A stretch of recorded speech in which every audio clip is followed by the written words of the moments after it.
പറയാതെ വയ്യ. ഷൈൻ ടോം ചാക്കോ എത്രമേൽ വലിയ സ്വാധീന ശക്തിയുള്ള ഒരു നടനായിരുന്നു അല്ലേ. യങ്സ്റ്റേഴ്സിനെയൊക്കെ വലിയ രീതിയിൽ സ്വാധീനിച്ചിരുന്ന ഷൈൻ വലിയ രീതിയിലുള്ള കുഴപ്പങ്ങളിലേക്കൊക്കെ പോയി ഗോകുലം പാർക്ക് കലൂര് ഹോട്ടലിൽ നിന്നൊക്കെ ഇറങ്ങി ഇങ്ങനെ ഓടുന്നതും ഒക്കെ നമ്മൾ കണ്ട് ഈ ചെറുപ്പക്കാരൻ എന്ത് പറ്റുന്നു എന്നൊക്കെ നമ്മൾ ഇങ്ങനെ ശ്രദ്ധിച്ചിരുന്നു. ഷൈൻ വലിയ രീതിയിൽ ഒരു ചോദ്യചിഹ്നമായി, വലിയ രീതിയിൽ ഒരു നെഗറ്റിവിറ്റിയായി ഈ സമൂഹത്തിൽ സ്പ്രെഡായിക്കൊണ്ടിരുന്നപ്പോൾ അച്ഛൻ്റെ മരണത്തിന് ശേഷം ഷൈൻ കൊടുക്കുന്ന ചില ഇൻ്റർവ്യൂകൾ കണ്ടു. എത്രമേൽ വലിയ ഒരു മാനസാന്തരമാണ്, എത്രമേൽ വലിയൊരു മാറ്റമാണ് ആ ചെറുപ്പക്കാരനിൽ ഉണ്ടായത് എന്നുള്ളതാണ്.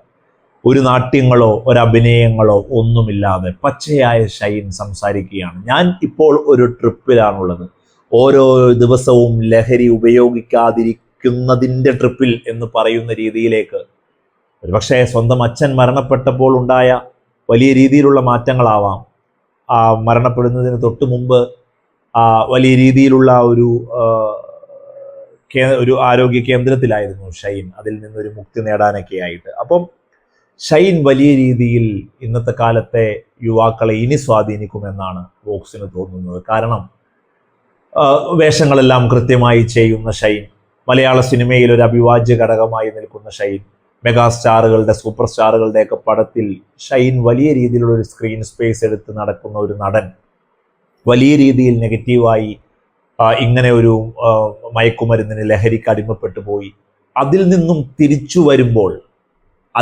തിരിച്ചു വരാൻ ശ്രമിക്കുന്ന ഏതൊരു മനുഷ്യനും ആ നടൻ ഒരു മാതൃകയാവുന്നു എന്നുള്ളതാണ്. ഒരു പക്ഷേ ഷൈൻ ടോം ചാക്കോ അത്തരത്തിൽ എക്സ്ട്രീം ലെവലിൽ ആ വിഷയത്തിൽ കടന്നു പോയത് കൊണ്ടാണ് ഷൈൻ്റെ തിരിച്ചുവരവിനെ ഇപ്പോൾ സോഷ്യൽ മീഡിയ വലിയ രീതിയിൽ നോക്കിക്കാണുന്നത്. ഷൈൻ്റെ ഇൻ്റർവ്യൂകളെല്ലാം രാപ്പകൽ വ്യത്യാസം വന്നിരിക്കുന്നു എന്നുള്ളതാണ്. കാരണം പണ്ട് ഷൈൻ്റെ ഈ ഒരു പല രീതിയിലുള്ള ആംഗ്യങ്ങൾ, പല രീതിയിലുള്ള പ്രവർത്തനങ്ങൾ, ബോഡി ലാംഗ്വേജുകളെല്ലാം ഇൻ്റർവ്യൂവിൽ സിനിമയ്ക്ക് പുറത്ത് ഷൈൻ ഇങ്ങനെ വരുമ്പോൾ ഷൈൻ ഒരുപക്ഷെ ഒരു പരിധി വരെ ഒരു കോമിക് രീതിയിലൊക്കെ വന്നിട്ടുണ്ടായിരുന്നു. ഇപ്പോൾ പക്വതയുള്ള സംസാരം, കൃത്യതയാർന്ന സംസാരം, ആ നടൻ വലിയ രീതിയിൽ മാറ്റങ്ങളിലേക്ക് വരുന്നു. ഏതൊരു ലഹരിക്ക് അടിമപ്പെട്ട മനുഷ്യനെയും ഷൈൻ സ്വാധീനിക്കട്ടെ.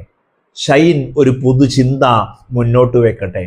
എങ്ങനെയാണ് ലഹരിയിൽ നിന്ന് മോചനം നേടുമ്പോൾ അതിനെ ആസ്വാദ്യകരമാക്കുന്നത് എന്ന് യുവതലമുറയ്ക്കും ഷൈൻ സ്വാധീനിക്കുന്ന മുഴുവൻ മനുഷ്യർക്കും വലിയ രീതിയിലുള്ള ചലനങ്ങൾ ഉണ്ടാക്കാൻ ഷൈനിനാവട്ടെ എന്നും ആശംസിക്കുകയാണ്.